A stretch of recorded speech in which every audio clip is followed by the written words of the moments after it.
What's up, dudes and dudes to the internet? My name's Scyushi and we're back into more Trove. A shorter video today just because I wanted to kind of clue you guys in on the event mount. You do have a limited amount of time to do this. I'm sorry that I didn't get this video out either last week or just earlier in this week, but I've been particularly busy. Even today, I've got an absurd amount of things that I have to do. But anyways, you will want to log in and grind out at least one of the items out of the Lunar Plunge for this year, because it's going to ultimately give you this mount right here.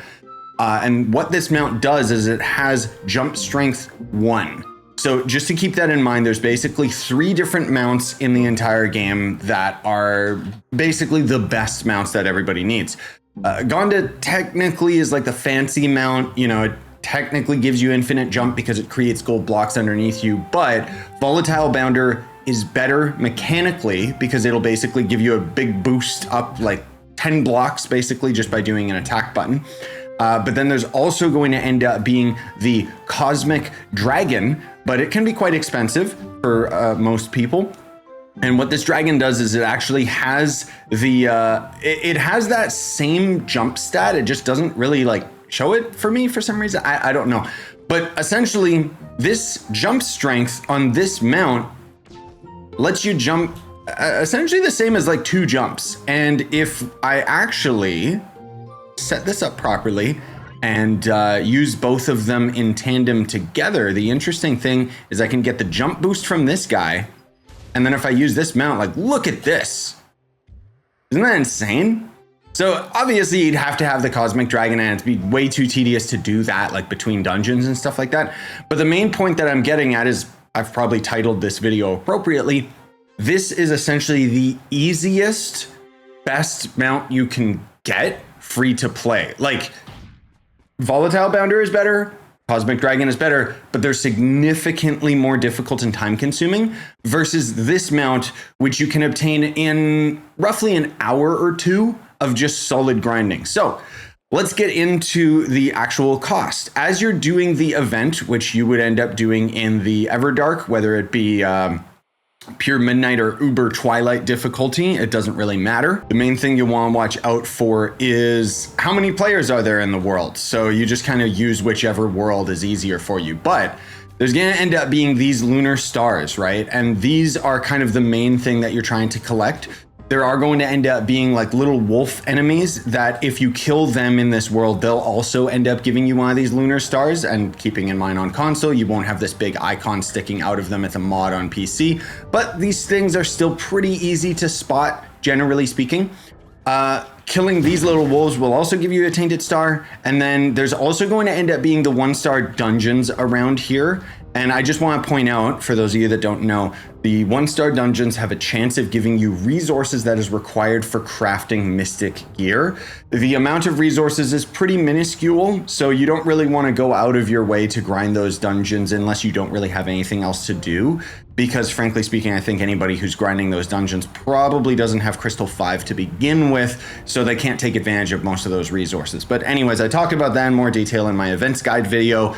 My point is, if you're just trying to get this mount, you want to skip the dungeons. You actually just want to be as efficient as possible, grabbing all of these stars, killing all of the enemies that you come across. Now, one last thing is you'll notice I don't have to press E on any of these. I just walk into them. So there's going to be 2 allies that'll do that for you. I think one of them is, yeah, there's the Karma Capacitator.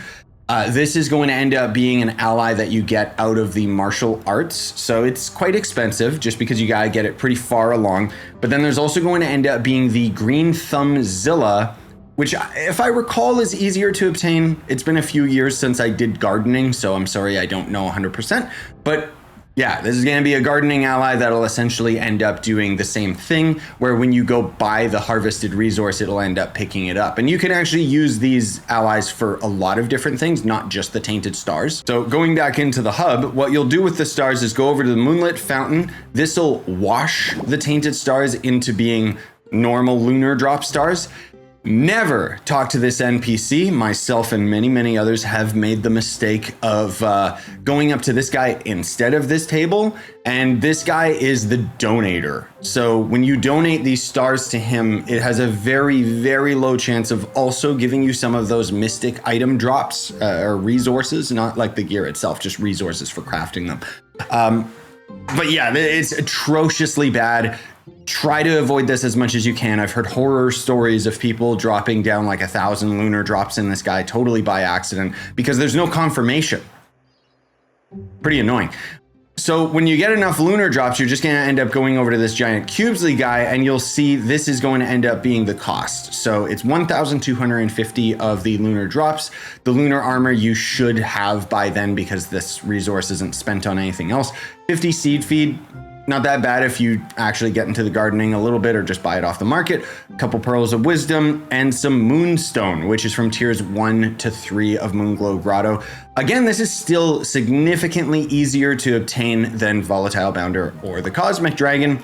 Those ones are going to be better, but they just take more time. So this one is just like a lot easier and kind of time sensitive. But then there's also going to end up being these allies that I'm slowly working on. Don't know if I'll get them in time. We'll see what happens just because I'm so busy. But if you want to get everything, including the mount and the allies, it's going to take 2,000 lunar drops total. So just keeping that in mind. And without further ado, I appreciate you watching. Smash like, sub for more, buy the merch you want to support the channel, hit the notification bell, leave a comment. You guys know how it all goes. And yeah, I appreciate you watching. Sorry that this is the only video that we have today that's Trove related. I'm still working on a bunch of our projects, which I'll talk about soon. But I hope that you have a wonderful day, and I hope this video was helpful to you.